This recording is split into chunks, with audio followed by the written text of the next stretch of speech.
कुछ लोग बस रुलाने आते हैं। पहचानो कार्मिक रिश्ते।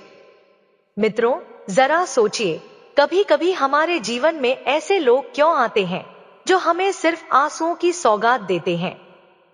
क्यों कुछ रिश्ते हमें बार बार चोट पहुंचाते हैं जबकि हम उन्हें अपना सब कुछ मानते हैं? क्या यह महज संयोग है या इसके पीछे कोई गहरा रहस्य छिपा है? कहते हैं कि यह सब कर्मों का खेल है। हमारे आत्मिक बंधन, पिछले जन्मों के अधूरे ऋण और अधूरी कहानियां इन्हीं की परछाई बनकर रिश्तों के रूप में हमारे सामने आती हैं। कुछ लोग हमें संभालने आते हैं और कुछ लोग हमें रुलाने। पर असली सवाल यह है कि क्या हम पहचान पाते हैं अपने कार्मिक रिश्तों को?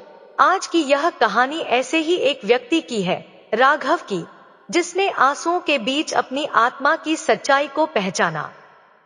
यह कहानी बताएगी कि रिश्तों की परतों के पीछे छिपा कर्म का रहस्य क्या होता है और कैसे सबसे गहरा दर्द ही हमें मुक्ति की ओर ले जा सकता है।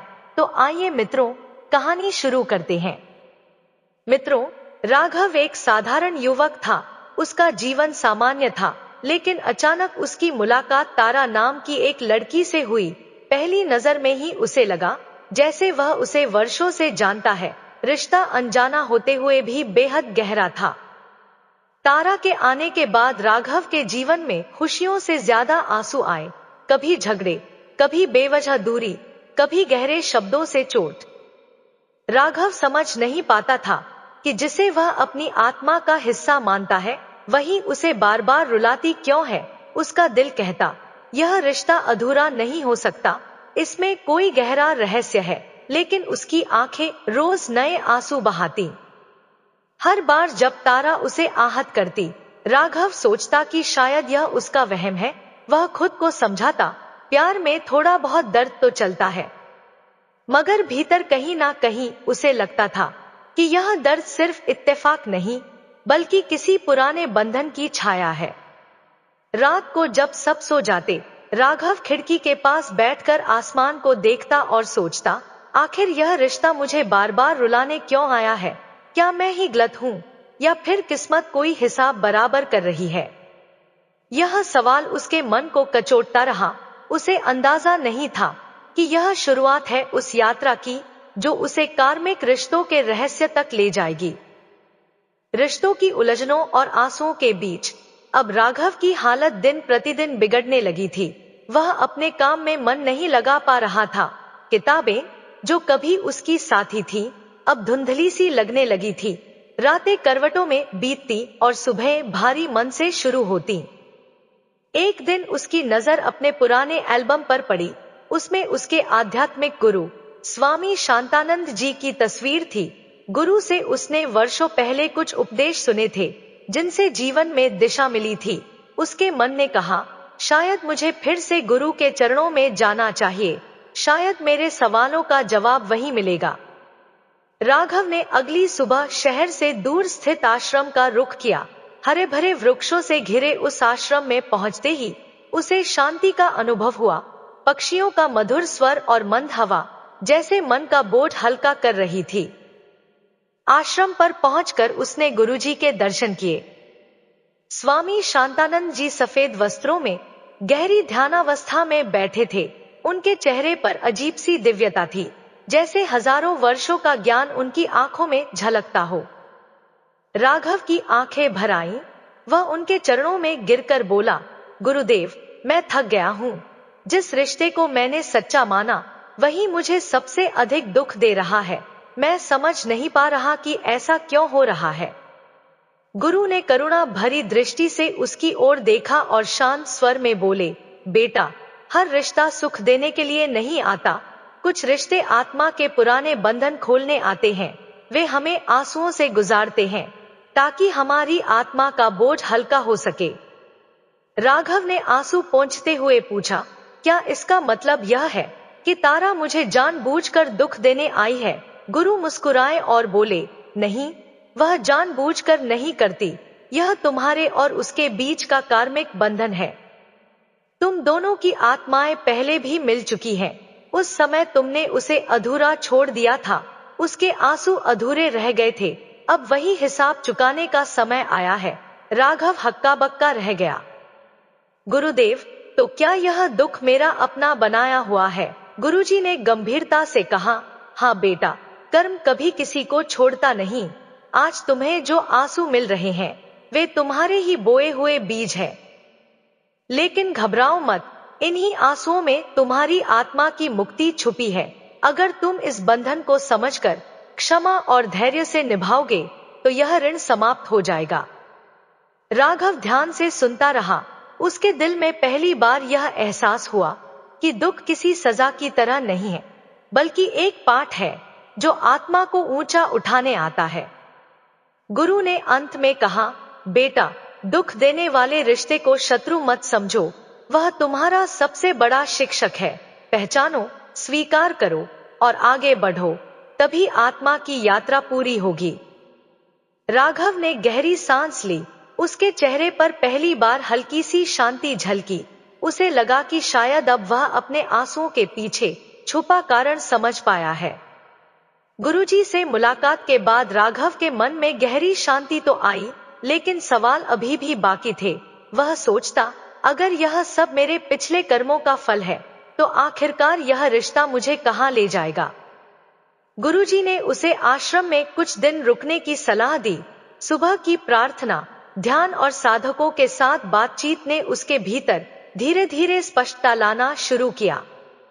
एक शाम गुरुजी ने उसे बुलाया और बोले, राघव, जब इंसान आईने में देखता है तो उसे अपना चेहरा साफ नजर आता है, ठीक वैसे ही कर्म भी आईना होते हैं।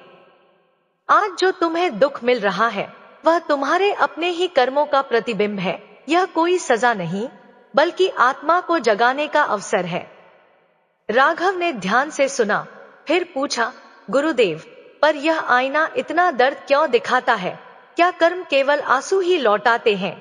गुरुजी मुस्कुराए, नहीं बेटा, कर्म सुख भी देते हैं, लेकिन दुख देने वाले कर्म ज्यादा गहराई से आत्मा को बदलते हैं। खुशी में इंसान अक्सर सीखना भूल जाता है, लेकिन आंसू आत्मा को आईने की तरह साफ कर देते हैं।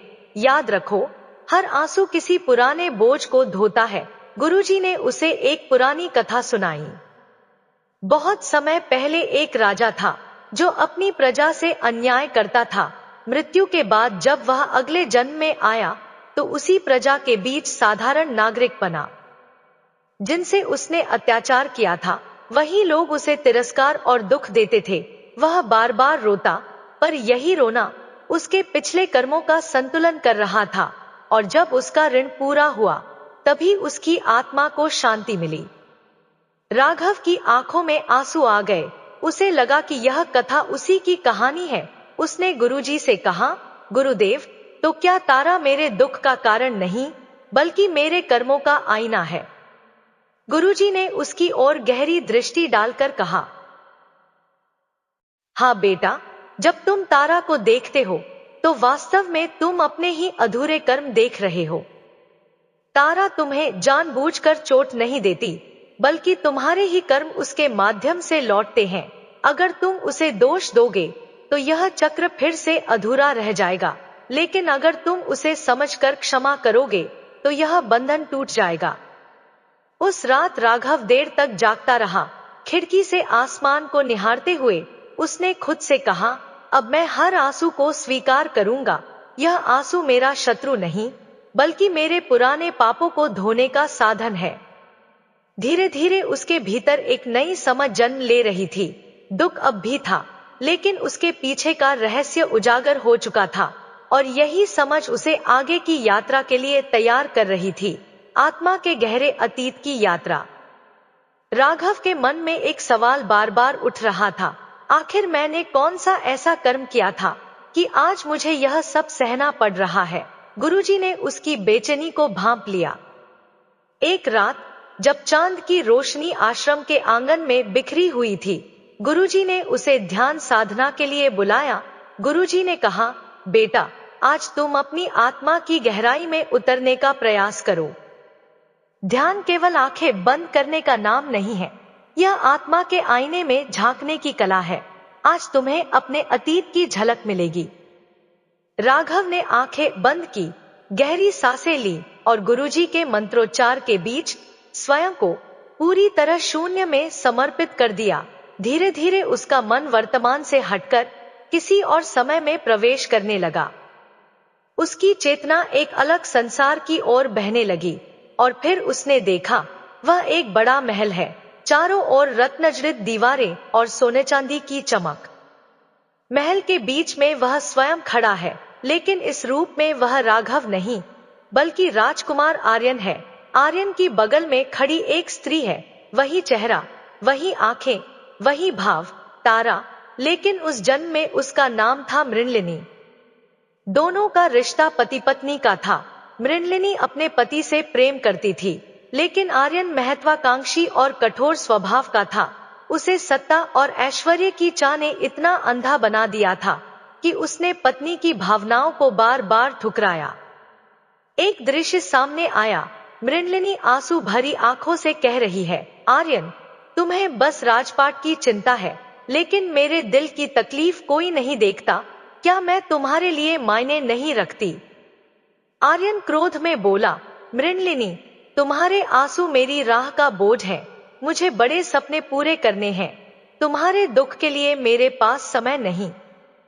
यह कहकर उसने उसे अकेला छोड़ दिया। मृणलिनी रोती रही। उसकी आंखों से बहते आंसू महल की ठंडी फर्श को भी पिघला रहे थे, लेकिन आर्यन का हृदय कठोर था। कुछ समय बाद युद्ध के लालच में आर्यन ने राजपाट के लिए पत्नी को त्याग दिया। मृणलिनी का जीवन अपूर्ण रह गया। वह तड़पते तड़पते इस संसार से चली गई, लेकिन उसकी आत्मा के आंसू अधूरे रह गए। ध्यान में यह सब देखकर राघव का हृदय कांप उठा। उसने देखा कि वही मृणलिनी आज तारा बनकर लौटी है। आज उसका हर कठोर शब्द, हर आंसू पिछले जन्म की उसी अधूरी पीड़ा की गूंज है। ध्यान टूटा तो राघव की आंखों से आंसू बह रहे थे। उसने गुरुजी के चरण पकड़ लिए और बोला, गुरुदेव, मैंने पिछले जन्म में उसके साथ अन्याय किया। आज जो आंसू मैं बहा रहा हूं, वह उसी का प्रतिफल है। अब मैं समझ गया हूं, तारा मेरे दुख की वजह नहीं है, बल्कि मेरे अधूरे कर्मों की याद दिलाने आई है। गुरुजी ने उसे आशीर्वाद देते हुए कहा, यही सत्य है बेटा। जब आत्मा अतीत की झलक देख लेती है, तो वर्तमान का बोझ हल्का हो जाता है।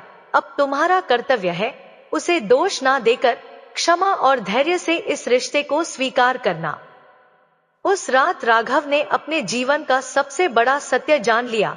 अब उसका हर आंसू उसे बोझिल नहीं करता था, बल्कि आत्मा की मुक्ति की ओर एक कदम बन गया था। अब तारा का व्यवहार उसे पहले जैसा नहीं खलता था। जब वह कठोर शब्द कहती या बिना वजह दूरी बना लेती, तो राघव का दिल टूटने की बजाय कहता, यह मेरा ही कर्म है जो मेरे सामने लौट कर आया है। इस पहचान ने उसके भीतर अपार धैर्य भर दिया। पहले राघव तारा के हर शब्द को व्यक्तिगत चोट समझता था, लेकिन अब वह शांत हो गया था। जब सिया नाराज होती, तो वह मुस्कुराकर कहता, ठीक है, अगर तुम्हें मेरी खामोशी चाहिए तो मैं भी चुप रहूंगा, लेकिन जान लो, मैं तुम्हें दोष नहीं देता। तारा को यह बदलाव समझ नहीं आता था। वह सोचती, पहले तो राघव हर बात पर दुखी हो जाता था, अब इतना शांत कैसे हो गया। राघव की यह शांति किसी नाटक का परिणाम नहीं थी, बल्कि पहचान की शक्ति थी। उसने समझ लिया था कि दुख देने वाला रिश्ता वास्तव में उसकी आत्मा का शिक्षक है। एक दिन गुरुजी ने उससे कहा था, पुत्र, जब इंसान पहचान लेता है कि उसके रिश्तों में जो भी घट रहा है वह उसके अपने ही कर्मों का प्रतिबिंब है, तब वह दूसरों को दोष देना बंद कर देता है। यही पहचान आत्मा को आगे बढ़ाती है। राघव को अब यह संदेश पूरे हृदय से समझ आ गया था। धीरे धीरे उसने महसूस किया कि तारा के साथ बिताए हर कठिन पल ने उसके भीतर एक नई परिपक्वता भर दी है। उसने धैर्य सीखा, उसने क्षमा सीखी, और सबसे बढ़कर उसने यह सीखा कि रिश्ते हमें बांधते नहीं, बल्कि हमें हमारे ही अतीत से मुक्त करने आते हैं। अब जब भी वह अकेला होता, तो मन ही मन प्रार्थना करता, हे प्रभु, मुझे यह शक्ति दो कि मैं अपने हर रिश्ते को समझकर निभा सकूं। मैं किसी को दोष ना दूं, क्योंकि हर इंसान सिर्फ मेरे ही कर्मों का दर्पण है। तारा अक्सर सोचती कि आखिर राघव इतना बदल कैसे गया। वह चाहकर भी उसे पूरी तरह अपने पास नहीं रख पा रही थी, लेकिन अब राघव उससे शिकायत भी नहीं करता था। उसकी आंखों में कभी दर्द होता, पर होठों पर हमेशा शांति की मुस्कान रहती। यह देखकर तारा का दिल कई बार कांप उठता। वह सोचती, शायद यह इंसान मुझसे सच्चा प्रेम करता है, लेकिन फिर भी यह मुझे कभी दोष क्यों नहीं देता। एक रात अकेले बैठकर राघव ने मन ही मन कहा, अब मुझे समझ आ गया है कि दुख कोई सजा नहीं, बल्कि आत्मा को याद दिलाने वाला संकेत है, और जब पहचान हो जाए तो दुख की जंजीरें हमें बांध नहीं सकती।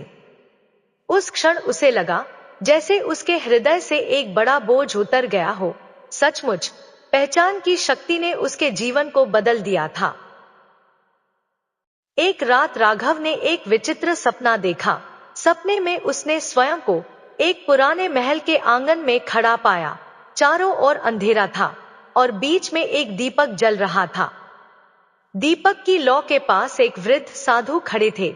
उनकी आंखों में अद्भुत प्रकाश था। साधु ने गहरी आवाज में कहा, राघव, तू सोचता है कि कुछ लोग तुझे बस रुलाने आए हैं, पर जान ले, वे आंसू तेरी आत्मा के ऋण हैं। जब तक तू समझ नहीं पाएगा कि तू किसे क्षमा करे और किससे दूरी बनाए, तब तक तेरी आत्मा अशांत रहेगी। राघव ने भय और जिज्ञासा से पूछा, हे गुरुदेव, मैं कैसे जानूं कि कौन सा रिश्ता मेरा कार्मिक बंधन है और कौन सिर्फ मोह? साधु मुस्कुराए और बोले, तेरे भीतर ही उत्तर है। जो रिश्ता तुझे बार बार दर्द देता है, वह तुझे कुछ सिखाने आया है।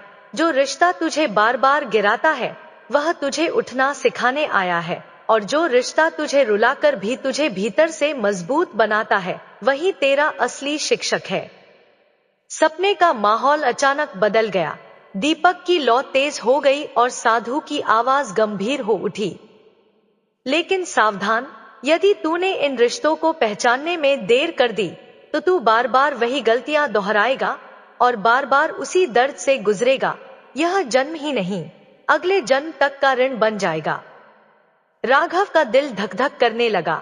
उसे लगा जैसे उसकी आत्मा कांप रही हो। सुबह जब उसकी आंख खुली तो वह पूरी तरह पसीने में भींगा हुआ था, लेकिन मन में एक अनोखी स्पष्टता थी। अब उसे समझ आ गया था कि उसका जीवन केवल संयोग नहीं है। हर मुलाकात, हर दर्द, हर आंसू एक गहरे उद्देश्य से जुड़ा है। उसने तय किया कि अब वह सिर्फ दूसरों के व्यवहार से दुखी होकर नहीं बैठेगा, बल्कि हर रिश्ते को परखेगा और समझेगा कि वह उसकी आत्मा की यात्रा में क्या सिखाने आया है। राघव अब उस साधु के स्वप्न संदेश को दिल में बसाए हुए था।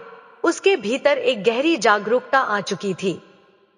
वह अब हर रिश्ते को नई नजर से देखना चाहता था, यह समझने के लिए कि कौन सिर्फ मोह का जाल है और कौन उसकी आत्मा के लिए सीख लेकर आया है।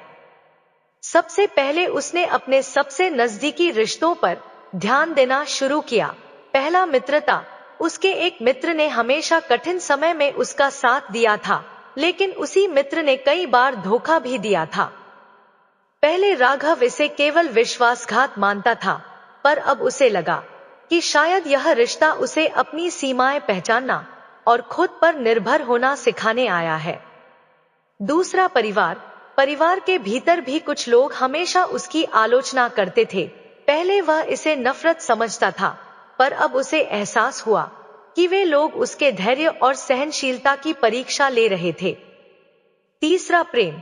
जिस रिश्ते ने उसे सबसे ज्यादा आंसू दिए थे, उसी ने उसे सबसे गहराई से बदल डाला था। अब उसे लगा कि यह रिश्ता शायद अधूरे कर्मों की पूर्ति के लिए था। राघव ने खुद से प्रश्न किया, क्या मैंने किसी को बिना वजह तकलीफ दी है? क्या मेरे पिछले जन्मों के कर्म मुझे अब इस रूप में लौट रहे हैं?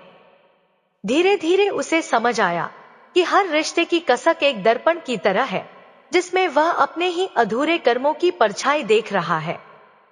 अब उसने अपने व्यवहार को बदलना शुरू किया। दूसरों की कठोर बातों को वह व्यक्तिगत आघात मानने के बजाय एक सबक मानने लगा। धोखे को बदला लेने का कारण मानने के बजाय उसने उसे सावधानी का संकेत समझा और सबसे महत्वपूर्ण बात, उसने क्षमा करना सीखना शुरू किया। उसने पाया कि जैसे जैसे वह लोगों को भीतर से क्षमा करता जा रहा था, वैसे वैसे उसका मन हल्का होता जा रहा था। एक शाम वह नदी किनारे बैठा था, पानी की लहरें शांति का संगीत सुना रही थी। अचानक उसके भीतर से आवाज आई, यही है असली मुक्ति, जब तू रिश्तों को बोझ नहीं, सबक समझेगा, जब तू दुख देने वालों को भी आत्मा के शिक्षक मानेगा, तभी तेरी आत्मा आगे बढ़ पाएगी। उसकी आंखों से आंसू बह निकले, पर इस बार ये आंसू दुख के नहीं, बल्कि समझ और राहत के थे। एक दिन अचानक उसका सामना उस व्यक्ति से हुआ जिसने उसे जीवन में सबसे ज्यादा तकलीफ दी थी। वह कोई अजनबी नहीं था, बल्कि उसका अपना मामा था। बचपन से ही मामा ने राघव के परिवार को अपमानित किया था, पैतृक संपत्ति का बड़ा हिस्सा हड़प लिया था और ऊपर से परिवार के बीच जहर घोलकर उन्हें एक दूसरे से लड़वाता रहा था। राघव के भीतर इस रिश्ते को लेकर हमेशा एक ज्वालामुखी सुलगता रहा। उसकी आत्मा चीख चीख कर कहती, अगर यह इंसान मेरे सामने आया तो मैं उसे उसके कर्मों का दंड दूंगा। जब मामा उसके सामने आया तो उसके भीतर पुरानी पीड़ा फिर से जाग उठी। आंखों के सामने उसके बचपन की घटनाएं घूमने लगी। माँ का रो रोकर बीमार पड़ना, पिता का आर्थिक संकट से जूझना और उसका खुद का अपमान सहते हुए बड़ा होना। दिल कह रहा था, आज मौका है, इसे सबक सिखा दो, लेकिन आत्मा की गहराई से आवाज आई, याद रख, यही है तेरी सबसे बड़ी परीक्षा। अगर तूने क्रोध चुना तो अगले जन्म तक यही रिश्ता तुझे बांध कर रखेगा। राघव का मामा उससे किसी मदद के लिए आया था। हालात बदल गए थे। जो कभी ताकतवर था अब कमजोर और असहाय हो गया था। उसने राघव की आंखों में देखा और कहा, मुझे पता है मैंने बहुत गलत किया, लेकिन आज अगर तू साथ ना देगा तो मैं पूरी तरह बर्बाद हो जाऊंगा। राघव का दिल कांप गया। क्या यह वही व्यक्ति है जिसने उसकी आत्मा को रुलाया? अब हालात ने पलटी मारी थी। उसके हाथ में था बदला लेने का भी अवसर और क्षमा करने का भी। राघव को साधु के स्वप्न के शब्द याद आए, जिसे तू क्षमा करेगा वही तुझे मुक्त करेगा। राघव की आंखें नम हो गईं।